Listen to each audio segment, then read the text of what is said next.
Nagdudog na imi karon nga to sa Kalanggaman together with my beautiful cousin Mia and her pamangkin ug iyang anak nga pretty among tiyo ug tamay. Mato na imi karon kay first time gyud niya mga ngatubay na niya gyud pangarap sa dugay nga panahon.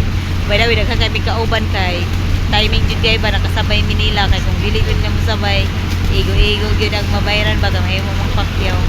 And then thank you so much sa inyong mga support para na mga YouTube channel. Don't forget to subscribe, comment, and react. Thank you so much.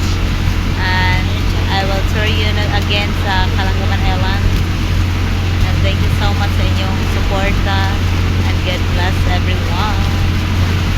See you again in my next video.